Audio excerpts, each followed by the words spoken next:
Okay, good afternoon or lunchtime to everyone, and welcome to today's webinar titled Empowering Entrepreneurs in the Age of AI. My name is Tomáš Pavlík, and I have the pleasure of being selected to moderate this discussion. Since we want to make sure you spend your time with us in a valuable way, we will do our best to share concrete insights that can serve as inspiration or help in decision making, especially if you are still in the phase before starting a business or a startup with a particular focus on migrants or migrant students and aspiring business leaders. This event, is necessary to say, is part of the CURATE project, which is funded by Erasmus Plus and coordinated by Haaga-Helia, University of Applied Sciences in Helsinki, in collaboration with several esteemed European universities, including my own, Technical University of Košice, and together we are all part of the Ulysses European University Alliance, working to foster innovation and support future entrepreneurs. Okay, so today you'll learn about the practical applications of AI, explore emerging trends, and discuss the vast opportunities AI offers to the next generation of entrepreneurs, including some hopefully practical tips. I'm honored to be joined by three incredible speakers. I will start by with Lady Lenka Hlinková, the founder of Ženský algoritmus. Then Marek Bunzel, an AI expert from the Technical University of Košice, and Jakub Žilinčan, an AI expert at Jim Beam. Yes, you can watch this broadcast as a stream online, and we also have an audience here with us consisting mainly of students, the Technical University of Košice. So please make some noise, at least with a round of applause, so everyone knows we are not alone here. Okay, thank you very much. You are fantastic, and we want you also to actively have you participated in the discussion, and for this purpose, please use Slido, which you can see projected on the screen. There is a QR code to be connected on the Slido, and use the code of the event you can see, and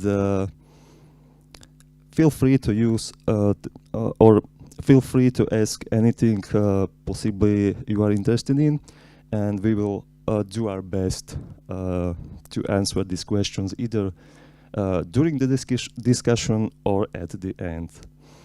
Okay, enough of the introductions. Let's move on to the topics that interest us.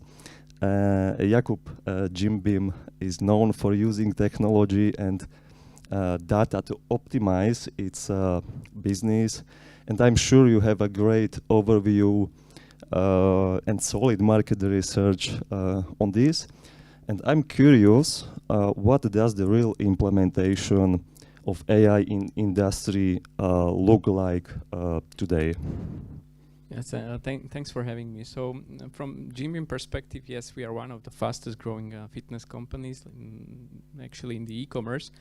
However, we need to be technically well advanced, right, to be competitive on the market. So that's why we really much invest in implementing either AI or other like technical stuff which you can imagine. In the recent days, AI equals LLMs, large language models, or chatbots. So maybe I'll focus on implementation of these stuff, which we know under name of ChatGPT or Gemini or so. And so from a Jimbeam perspective, there are two layers of using AI or the chatbots, the large language models. The first one is on the individual usage. So everybody who actually joins Jimbeam can get an access to paid advanced package on the ChatGPT solution, which is actually, when you join, then you actually get your assistant, and not one assistant, but hundreds of assistants if you can use the AI or use the ChatGPT in a correct manner. And on the processual level or enterprise level, we use more maybe advanced, let's say, processes behind ChatGPT or behind other large language models, which are, for example, validating the product reviews or maybe labeling the tickets which come from our customers. So there are two layers, right? The individual user, which that's your assistant, and then the enterprise level where you use it for automating of the tasks. But it is still around those ChatGPTs, or it is AI in the older form also? So within AI, you would probably have also machine learning. You would also have some simpler algorithms, I would say. So AI is like a very large topic, I would say. But as I mentioned, the fancy thing currently emerging is these large language models. Oh, okay, thank you.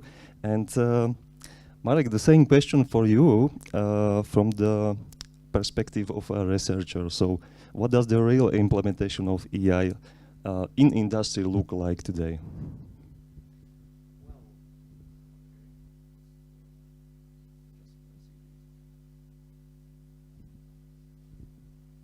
Okay, so maybe that's better. So from my perspective, the implementation of AI in industry is not only like large language models. It's something, yes, it gets a lot of attention from the public because it's very visible and everyone can work with it. And unfortunately, sometimes I can see that, for example, my students need the assistance of ChatGPT to write any code, which is not very fortunate. I hope it will improve. But in the industry, I have seen implementations of, for example, optimization algorithms, optimization of storages, of the contents of, for example, in like steelworks, what goes into the kiln producing steel. So it's not really only the very visible layer of AI that can talk to you. Also, I am active in applied research, mostly in biomedicine. So image processing is very hot topic, and machine learning plays a big role there. Those models may be simpler or more advanced because we are also getting the large image models now, which is also new. And so another topic I had covered was archaeology. So it's not exactly industry, but AI was applied there again for like a detection of artifacts and so on. So we have been actually using AI on a like personal level and in industry for quite a few years now. Just it wasn't so visible. And there is also something called like the curse of AI, that when you manage to do something that appeared to be unachievable just a few years ago, now it appears like it's like too simple. So now we know how it works. So okay, it's not AI anymore. Yeah, thank you. Yeah, the question was also about this stuff because the more tangible thing you can imagine about AI is ChatGPT for many people, but there are also other aspects. Okay, thank you. So we have now quite a bit overview. And Lenka is the founder of Ženský algoritmus, female algorithm in English. You've been working to bridge the gap for women in tech. But my question is now, how do you specifically use AI in your organization? Thank you for question. And as you could notice, I'm not representing an AI expert here, but let's say MSPs, so small or medium-sized organizations or businesses that can really integrate the AI and should integrate AI, especially the non-profit sector as well as startups or small companies where they have to utilize and scale the capacity of people or resources they have. And the same we did, and we've started since ChatGPT was on. And as Jakub said, there are two layers of implementation, so the individual level, where we need to make sure that everyone in the organization can use the ChatGPT or other tools that help us as assistants, really. And the second layer is to integrate AI to the business processes. So you can hear AI everywhere. It is integrated in Trello, whether it's a project management tool or Slack, or we use it, for example, very much for content creation as we educate youth and adults, not just women, but predominantly women. And I would say that for me personally, ChatGPT became like a personal brain extension and the best brainstorming partner, or one of the best. So it doesn't replace my ideas or something like that, but it really helps me to accelerate the thinking process and innovation process within the company, and the process optimization when it comes to business processes, how we do finance. Just an example, for example, as a non-profit organization, you mentioned Erasmus Plus projects. The bulletin or the brochure how to write an Erasmus Plus project has 333 pages. Such a brief bulletin, right? And just to read through takes a lot of time. And ChatGPT can consume it, can process it, and compare your application whether you tick all the boxes. Then, of course, in a school, you can see that people use ChatGPT for writing code, or maybe thesis, or any other things. I'm sure we have students here in the audience.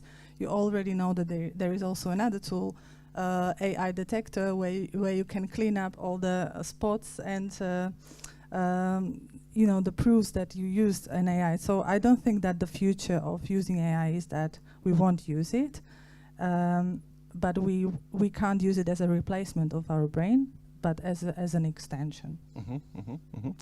Yeah, okay. Maybe this is just my case or some other people, but ChatGPT, it's funny, but when I just want to say that there are some situations in your life or working process during the working day that you could use, for example, ChatGPT for some specific tasks, and you just don't think about it to have it. So after I spent maybe a long time, like 1 hour or 1.5 hours with some specific task.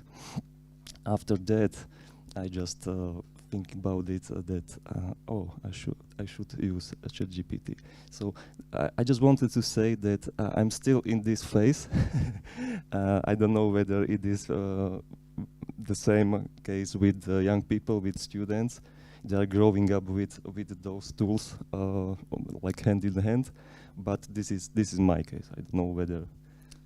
Maybe if I can add, because I really focused on evaluating how much time it saves me personally, and I can say that since January it's definitely around 25% of my time when it comes to fundraising and writing proposals, reading through all the applications, materials. It really saves time.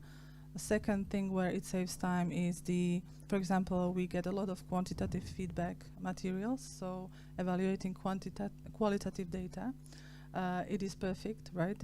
Also for the lessons learned and everything we gather, it really, really helps. And it saves time and it's measurable, and I think that people should measure it. But as we started using Google, people, said, wow, it's something great. I think it's the same process with ChatGPT. We will use it as a second Google, and maybe the rules around it needs to be in place. But we still can't expect miracles, I would say, because you have to check what kind of output you get, and in many times you have to iterate it. Yeah.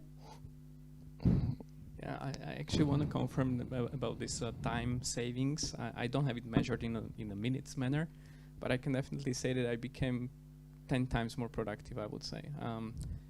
And I'm not over-exaggerating here, because I do have some technical background, so I can do programming, some basic stuff.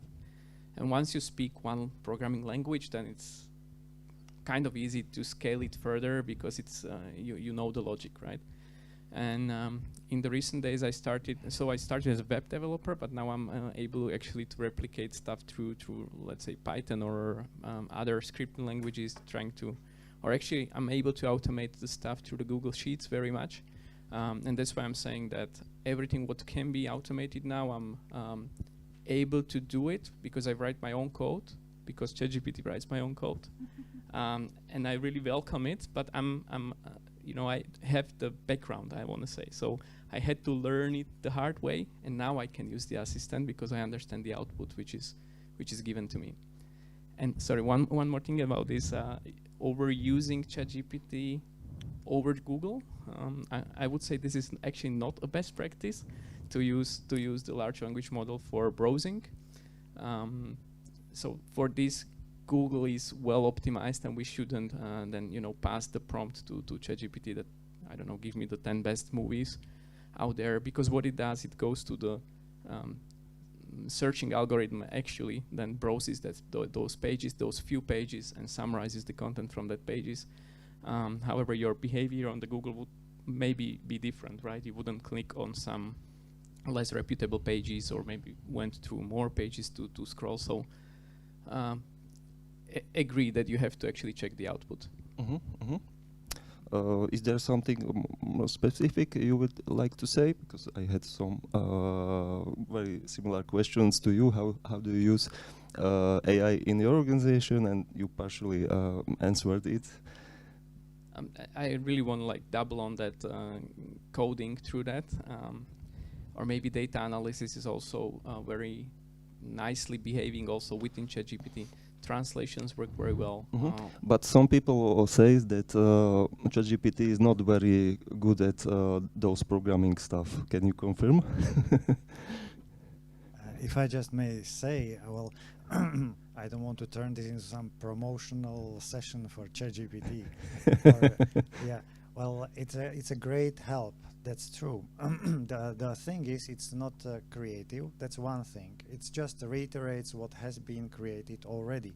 It makes you much better programmer because, well, if you are a student, it can program much better than you can. Just the problem is then you don't have then any critical view on what the code is about. You cannot improve it if you rely solely on this. So I'm not saying using it, it's bad. It is very good. It's very useful.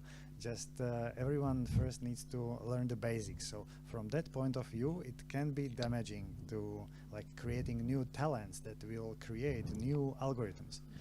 And another thing is that basically we are talking about AI, but the most prevalent technologies that are used now are based on algorithms that are 8 years old. So we are still searching for a new paradigm that will bring us closer to a human-like AI. Because with what we have, I think we can mimic the human being. We can, in a few years, make something that will appear totally human-like and talk with you as any normal human would. But regarding the creativity, I don't think it's the next step in evolution exactly. So we need to overcome this somehow, and we still don't know how. Okay, leave something for my last question, because we will know more than we. Can I just? Yeah. Please continue. So I'm very much like that. We have this a research perspective who looks very far, or not maybe very far, but into the future, right? from business perspective, we need to solve the current problems quickly. And that's why we probably don't need to be super creative on creating new code. I just, as I would be doing before to Google the right solution, I now get it through ChatGPT. And I want to maybe talk to these young entrepreneurs and startuppers here that actually it's super good way to start your proof of concept product. I don't want to say that it's going to replace your IT department or something. That would be quite dangerous. But if you really want to test a scenario, test a feature, test a product, let's say, you can really like have it done in maybe 2 days, what would have been 2 weeks before. That's interesting. Okay. Perfect. Lenka? I might add one more thing, just to reply to Jakub regarding the ChatGPT and Google. Obviously, maybe that was a misunderstanding. I wouldn't replace one for each other, so I would recommend to use both. As you explained, there are different ways how it searches for data. I just meant that process, that adopting the technology is very similar. And we have kind of a saying in an organization that don't ask me questions, you can Google or ask ChatGPT. It really saves time. Some, for example, newcomers tend to ask for very specific guidance, and I really like what you said, Jakub, about Jim Beam, that everyone gets a personal assistant, for example, for onboarding or for learning new tools, but maybe we will discuss later about that.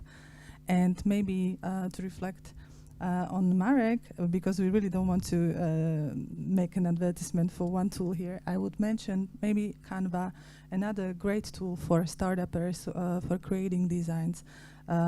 It also uses AI for creating images or layout, or you can translate the whole material, the presentation, in one click, and that wasn't possible a couple of years ago in such a quality. Or Wix for building websites, where AI suggests layouts for your websites based on the area where you have a business. So there are, it's such a buzzword that every tool tries to get AI integrated. Sometimes I doubt whether it's just a decision tree somewhere behind or it's really AI, because it sounds great. But it definitely helps, and we should seek support of artificial intelligence while having a strong background to be able to recognize what's correct in the output and what's not. And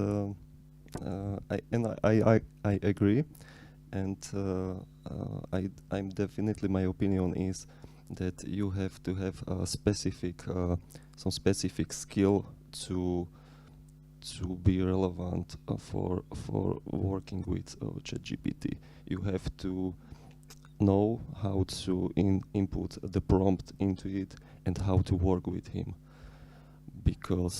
and this is something that the experience, and this is that I'm really watching on my own case. Okay, now I'll ask a more complex question to each of you with several parts, but still try to pick the ones you feel you can answer. I'm talking about what new job positions or skills related to AI should we expect in the coming years, and what should we focus on within learning? There is some term like you have already heard it, for sure, skills of tomorrow, literally tomorrow, And last but not least, could these opportunities also help migrants integrate more easily? For example, here in Slovakia, we have the wave of students and potential experts like from Ukraine, for example. So, Marek, you could start. Okay, so continuing our previous talk, I suspect that there will appear specialists on talking to AI. So as you said, you need to learn how to communicate with it. It may somehow require people that are trained to do exactly that and somehow interface between you and AI. I don't see this as a big job opening, because yes, I think AI will improve the communication skills and also will improve the way, or not the way, but the content that's delivering. Because right now it's still, if it doesn't know the answer, it will deliver something invented, and you really need to check what's going on. But as I said before, we shouldn't circle just around a specific application area of large language models, because AI is much more, and we still will need, or we will need them, the people even more, who actually understand the underlying algorithms that are working in the artificial intelligence system. Just an example of a simple image processing task. You can now, with the help of ChatGPT, put together a software that will train on some data that you have, and it will work reasonably well. But if you want to make it work really well, you need to understand the type of data you have, what kind of noise it's in the data, how you pre-process the data for the specific algorithm that you are using, etc., etc. So if you are if you making a prototype for like business that you want to work very fast, it's really good. But if you want to optimize those things, you push them forward, you still will need experts that understand the underlying algorithms. And one thing is that we may say that we understand like how the neural networks, artificial neural networks work, but we actually don't. We made a system of training, but the system of training builds a complex structure, and we actually don't have very deep understanding how the knowledge is represented in there, how it makes decisions, and so on. So I suspect experts in the field of explainable AI will be in demand, that will create systems that will explain why did I decide this way or that way. Yeah. Will this speaking stuff, speaking skill to the ChatGPT, will this be an essential skill for people? To speak with ChatGPT, I think it will go the way that it will become more and more natural, that you will not need to search for specific prompts to give you the right answers, but it will somehow increase, so to say, the empathy of what you are trying to say, and to give you the content what you want. Because right now the conversations are relatively limited. It doesn't have the knowledge of you as a person. So yes, when we talk, I may know that you had these experiences, so your questions is aimed on this. So, but it will get more personalized probably, and more perfect in the way how it's delivering the answers.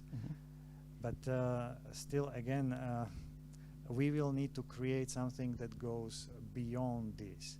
And we have like the ways we did it before, where, for example, like in the reinforcement learning, in the AlphaGo system, that learn to play Go and to surpass the human players. That's something that has open end on evolution, and we will need also experts on for example, this type of artificial intelligence. Okay, so remember, we have to be emphatic, not even to our girlfriend or boyfriend, but even to ChatGPT.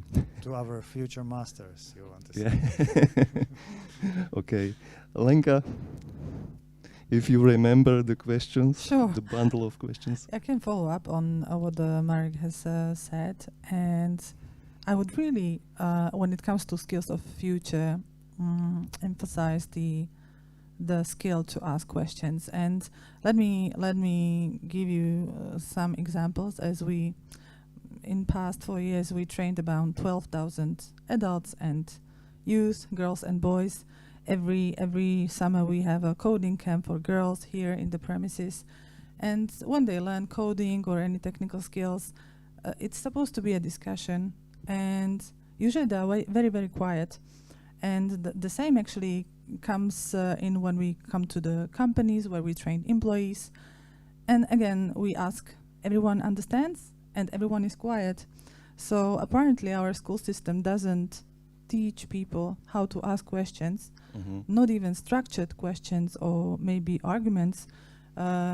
It is a barrier we need to maybe overcome as a society in order to communicate with artificial intelligence. Second thing is language. Maybe that won't be such a long problem because maybe there will be a tool developed very soon where we won't have language barriers, but for now having an English language skill is essential, not just to understand this talk, but also to talk with internet and search on Google. Not everything for is traveling, translated. And the whole business environment is internationalized, globalized, and if we want to fit in, then it's essential. And the third thing is self-learning, which I also have noticed, especially when it comes to adults, maybe Generation X, where millennials or even older generation, somehow they thought that once they graduate and they leave school, they can just wave to all the books and the learning has finished, and everything they learn they can now apply in their work, and that's forever. But the setup or the mindset of constant learning, lifelong learning, is something we really miss, and we see it how it is growing, the demand for lifelong education, but in large companies, in enterprises, but people working in other sector, maybe outside of our bubble, they are not learning continuously. And they will have a huge knowledge gap in a couple of years if they miss the train. So these three things I think are key from my perspective. And when it comes to migrants, I think it's something we should really consider, just especially when we talk about technical university, where we have 4,000 students from Ukraine, and it's a lot of skilled people that will and are entering Slovak market, and they are maybe it is something we should consider as a natural development of globalization and the crisis. But I would see it more as an opportunity than as a threat. Yeah, I too, yeah. Jakub? Yes, so there is a saying that you won't be replaced by AI, but you'll be replaced by people who use AI, right? And I think this is a very important thing to remember. For example, 2 weeks ago, I attended one conference led by a Harvard professor on this AI topic, and he had a very good comparison that 30 years ago, when you entered the market, then and you had your CV, and within your CV you had writing that I'm an expert in Excel, or I can turn on a computer, right? So you were like an expert back then. If you have it in your CV now, it's funny, right?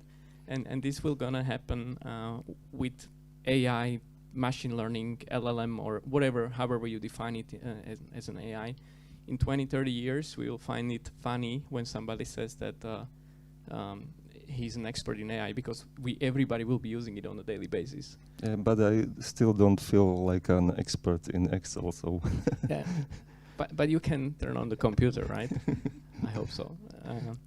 And regarding the jobs which gonna be created or lost, I very much agree with Marek that there's gonna be probably very high-tech jobs created, which we really need, right? If you want to earn hundreds of thousands of dollars, then go to Silicon Valley as a prompt engineer. I think you can. Your job will be to try to break the LLM, try to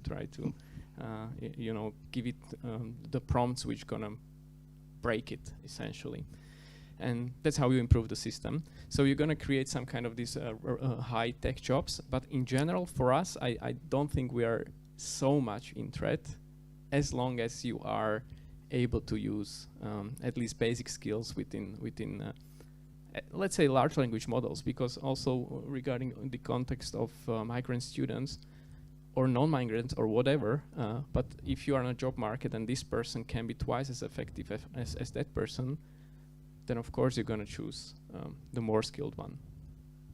Yeah, that's natural, yeah. Okay, thank you. And I have just one last question, again for each of you. And I'm curious because each of you represents different sectors. We have the research industry, NGO, or non-profit, or education as well. And the question is, in which direction is AI likely to evolve in the short and medium term? And will it be present maybe in areas we might not even imagine yet? Lenka? As a non-AI expert, because I'm not, I can't really predict what happens next. But there is a great documentary on Netflix, What's Next, about, have you seen it? Anyone? No? Check No, we can check it now. Check it. Yeah, it is about many threats that artificial intelligence brings.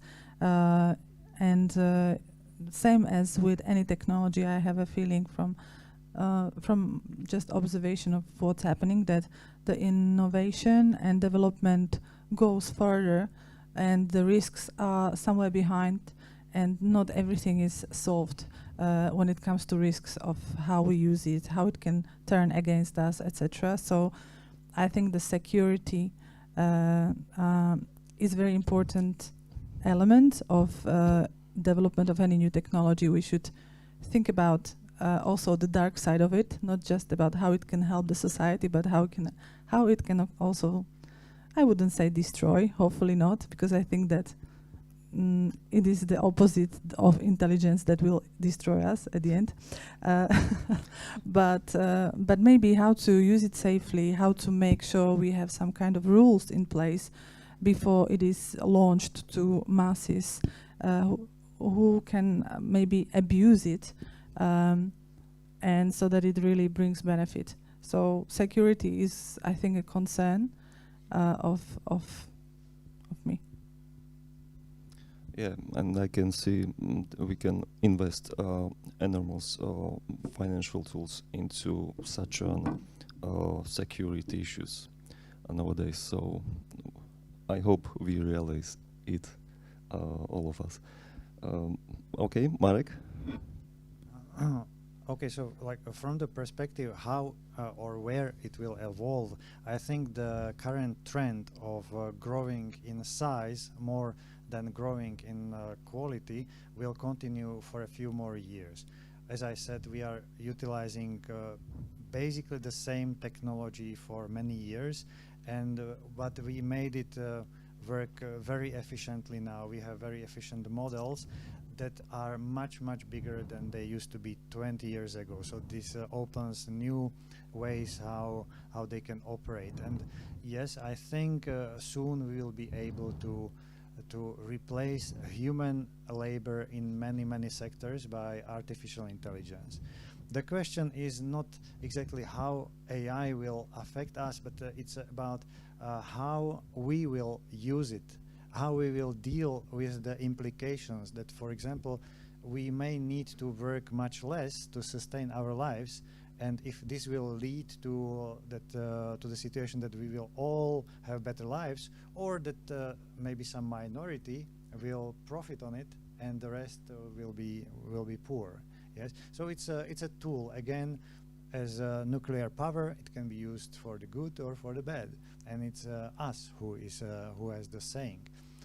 And eventually, I think that from the longer perspective, the open-ended algorithms that we don't limit them, as for example, when we have large language models, to the knowledge that's already there. If they say something that's different, it's actually wrong because it doesn't compare to what was already said. It's like error. So the open-ended algorithms will eventually probably create intelligence that's surpassing our intelligence, and maybe we will coexist as two species peacefully. I hope peacefully. Yes, but I cannot say now. I think it is possible, but we don't have the technology right now. Okay, thank you. And Jakub? Thanks a lot again for futuristic views. I really appreciate it because I don't view it as far usually. Yeah, you say that perspective. you need to resolve current issues. Yeah. We are here now, like getting back on earth from business perspective. What I try to say now, I really hope that there are big brains who will take care of us, that it's not going to go in the wrong direction. So that's why we have Marek here and experts who ensure that who's going to fight the robots. Yeah, he's going to fight the Elon is let's see where he is. So from business perspective, what's going to happen? It's going to be cheaper and cheaper to use it, right? And we already see it. It cuts the cost of using LLMs by 50% every 6 months, let's say. So it's more and more accessible. And from business and competition perspective, and when it's accessible, then more and more people will be using it. So you will be losing your competitiveness in a short term or maybe in a midterm.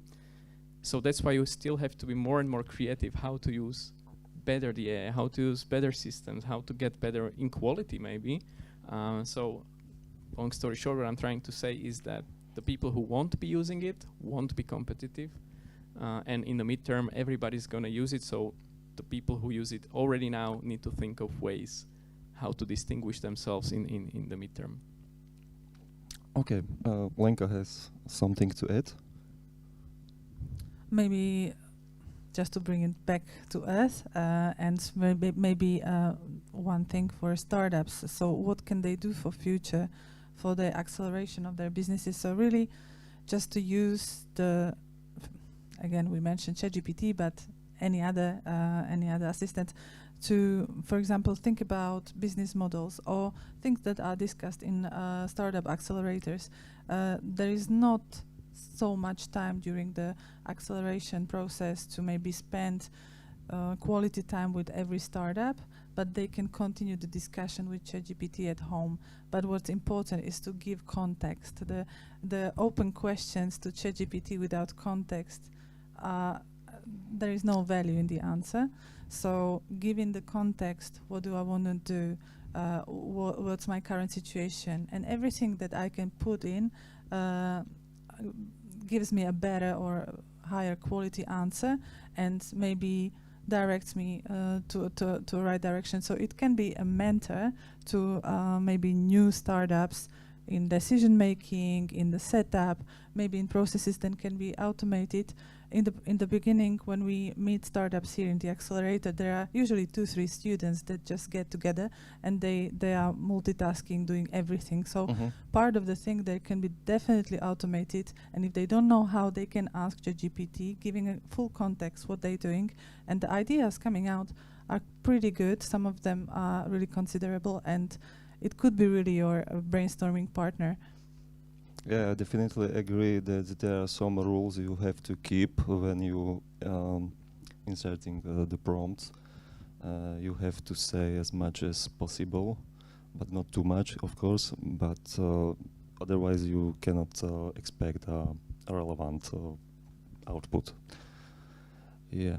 Okay. Just wanted to build on that. One more thing that I really also believe we're gonna see more entrepreneurs in the short-term future, more startups, because the skills which we currently have are being democratized, or how do you say it? So it's I couldn't use Adobe Photoshop for graphics. Now I can use Canva with the help of AI, with the help of this and that, and I create decent designs, like it's good enough. And in business, usually when you want to do a proof of concept. After all, we will have it in the smartphones here. Exactly. So I believe you're gonna have more and more like single people startups, because you have this ChatGPT, you have Gemini, you have this and that tool which you can utilize for €10 per month here, €20 per month there, and you just build a company with your assistants built out of AI tools. And there's been already the stories how a person actually develop the business. I'm not sure how it's going, but he actually started using ChatGPT as a mentor. Like, I'm gonna build a $1 million business with you. Guide me from scratch. And he started from idea, then he went to process. But he won't get paid. And that's the thing. So about the mastery, who is master and not. So imagine that actually ChatGPT was the CEO, was the master, and the person was executing the stuff in the physical world. I believe he had some success. I'm not sure if it's gonna be like a big thing, but Wow, that's incredible. Yeah, there's definitely an area to explore and to toy with because it's I'm sure this is discovered already, but I think many young startups don't take ChatGPT or artificial intelligence as a proper tool to accelerate their businesses. So let's do it. Have you seen a movie generated by AI? No, I think there is on I will YouTube. check it. You can find a movie generated by AI, like the first one, which was developed from scratch by AI. So come up with an idea, do a scenario, create a video, do a voiceover, create the music, and so master prompter behind was able to create a full. I think it was a full movie, like couple tens of minutes, just by himself. Yeah. Okay then. Thank you very much. Thank you for insights and answers, for sharing your experience, of course. I don't have any more questions, but let's take a look at the questions from the audience, because I can see one question here, and I would like to encourage you or people joined to us online to use Slido if they want to ask something. Okay, I will read for you this question. When would you what would you recommend as the very first step in starting using AI in the SME? Maybe we could have more information about what kind of SME it is, but okay, let's count that it is any kind of startup. And what should be the first things when using AI? Open the account. Right? No, but it really goes into that, right? You have to start using it to get used to it, and you really sometimes have to force yourself to use it.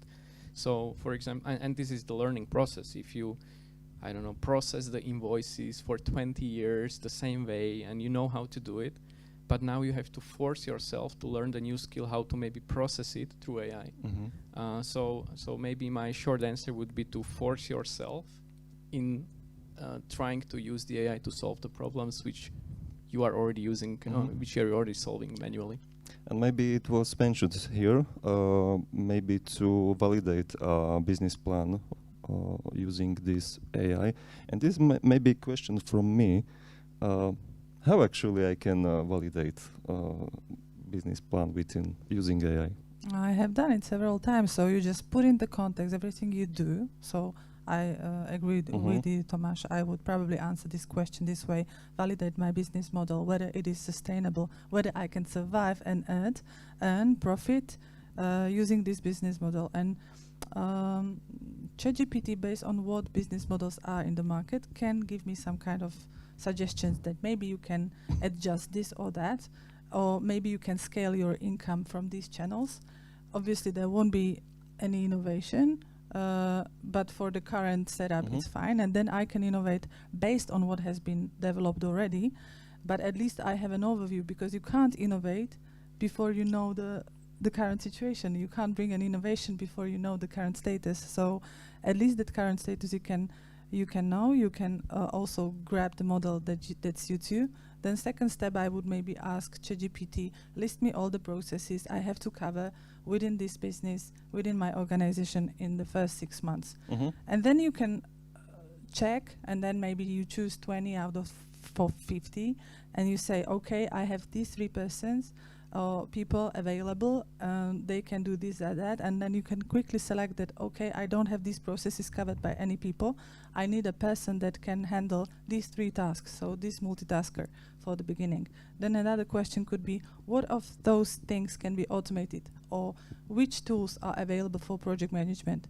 or any other process that comes up. So you can ask and go deeper and deeper, and you can get suggestions, but the decisions are made by you. But at least you have options. You see, I'm using actually this ChatGPT for reviewing the project proposals when submitting somewhere, or just during the preparation. Yeah, and this is very, very similar. I wanted to say. Okay, thank you. We've got more questions here. I got lost in it already. Okay. I will try with, do you think it will be a must to be experienced with using AI to be a good candidate for a job in the business industry in the future or even now? Just short answer from my side. Now you can still shine if you can use it, and in the future you would have to. Yeah, I agree. Yeah, I don't know whether you want some of you want to add something. I think we are still moving in our own bubble.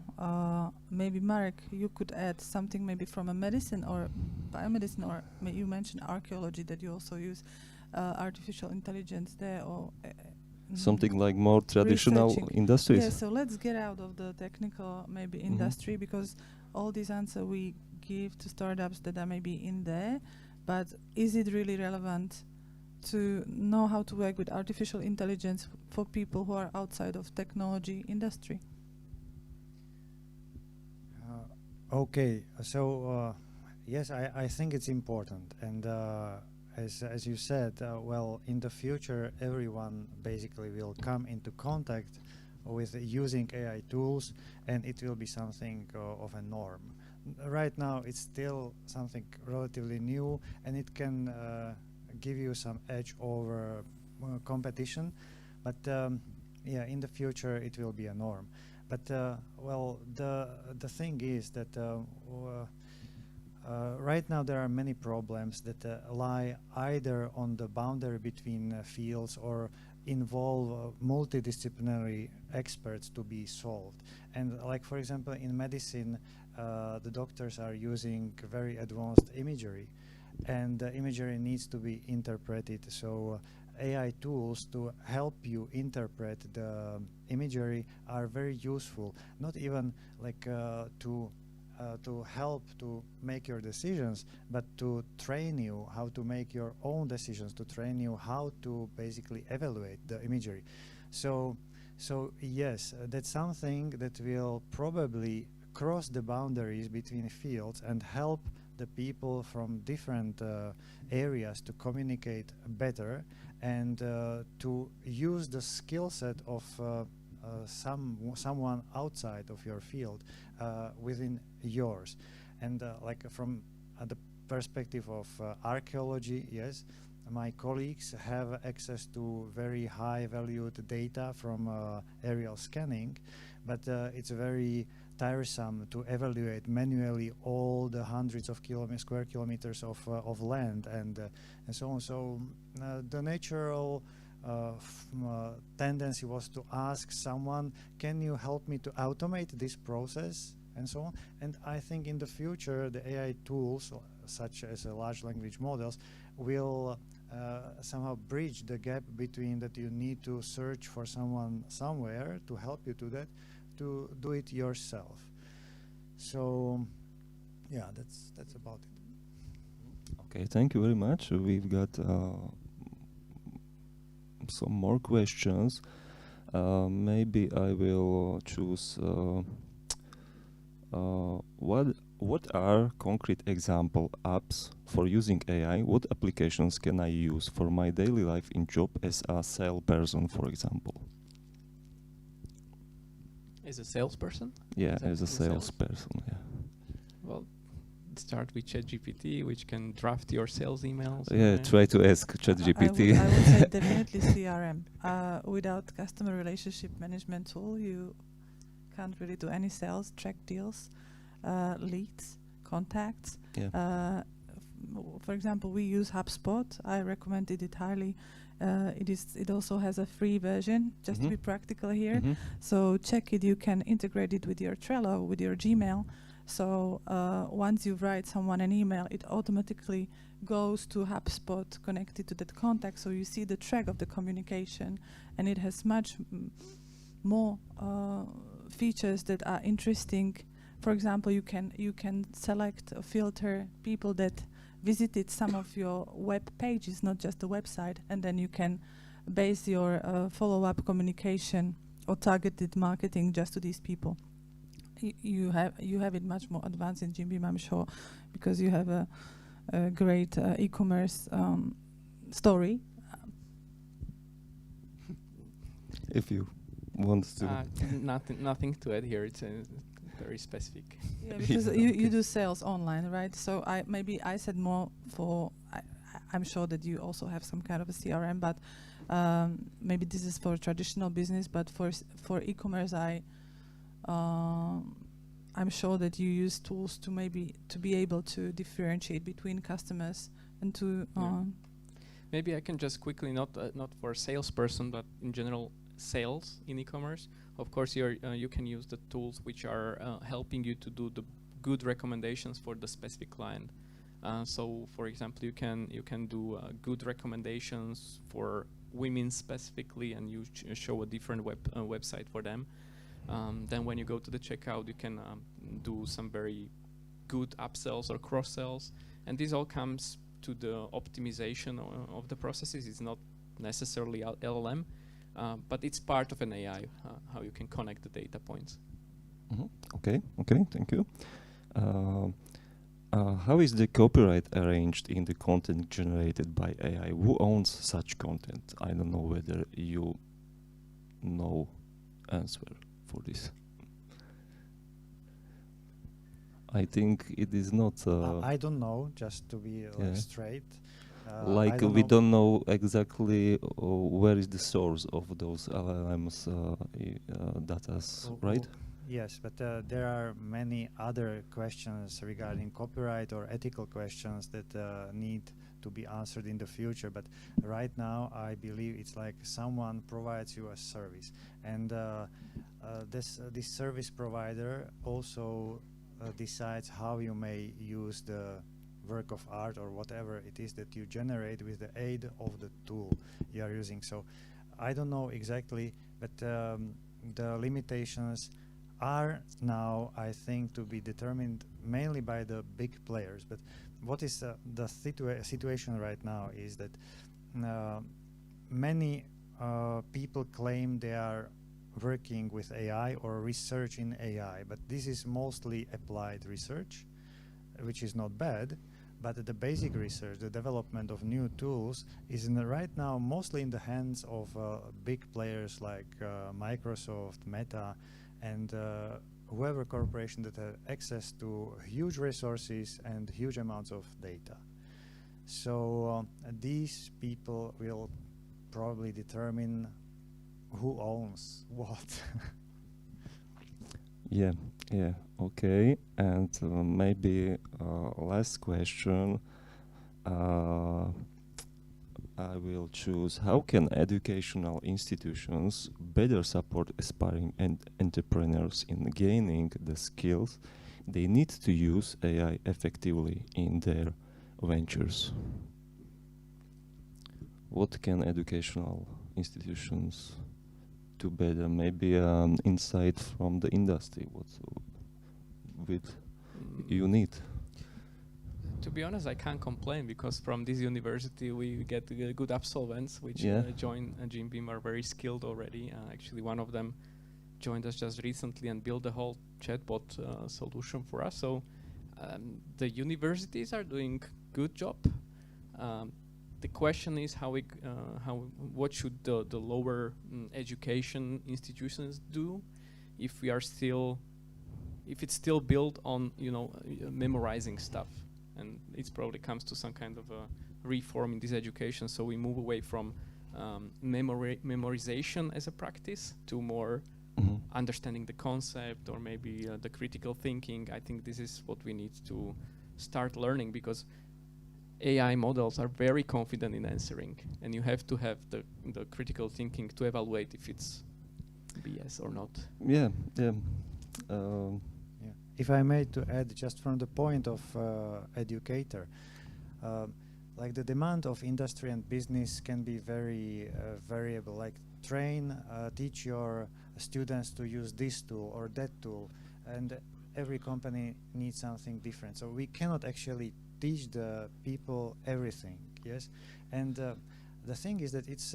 I think that being at a university is not really about learning a lot of facts about many things, but it's about learning how to think for yourself and how to find solutions given the resources that you have.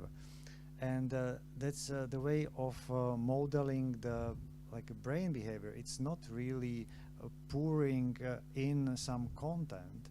And what I personally have a little problem with over the years, past years, is that it's somehow I observe a decline in curiosity in young people. It's like when you have everything at the palm of your hand, you have answer to any questions you want to ask, and all problems may be solved very fast with ChatGPT and so on and so on. It somehow, I don't know, it probably doesn't stimulate you to create, to do something, to improve as if you have limitations. And adding to the migration question is that migrants, in fact, usually don't migrate just because they like it, but because they are forced to. Anyway, they need to do difficult decisions, to take risks, and to do things that would otherwise would be possibly unthinkable for them. So, from this point of view, these people may have even advantage over happy citizens of a good functioning society, which we all are, right? Yeah, that makes sense. Lenka, you wanted to add I just wanted to add a point there, because the question was about the business ventures, how to build it. I wanted to slightly emphasize that it is about aspiring entrepreneurs. Everything was said, but by my kind co-panelists. Maybe one more thing to add from my personal experience, because we are invited to tech companies where we train techies social skills. And that's the thing that artificial intelligence won't really teach you, or you don't really need it, because if you scream or on ChatGPT or write something rude, which I hope everyone has tried, it doesn't get offended. It is behaving differently than people. And we come to companies to teach technological experts to talk to people, how to communicate effectively, how to lead people, how to present your ideas, how to present towards clients, how to sell, how to solve conflicts, how to increase your social, emotional, and intercultural intelligence. And these are elements that should be or could be included into the university curricula. Very good point. Yeah, I think something like this is starting in the elementary schools, within the morning circles, or how it is called. So at least something. Okay, thank you very much. We have much more questions, but I'm sorry we cannot answer all of them. You were perfect. Thank you once again to everyone, either our panelists, either our audience, and I think no one can regret this well-spent time. I just want to remind that as part of the CURATE project, we are planning a bootcamp for students here at the Technical University of Košice, and it should be in April 2025. So if you are interested, you can sign up and attend this bootcamp in person in Košice in Slovakia, and we will share all the necessary information very soon. So stay tuned and have a great rest of the day. Thank you very much.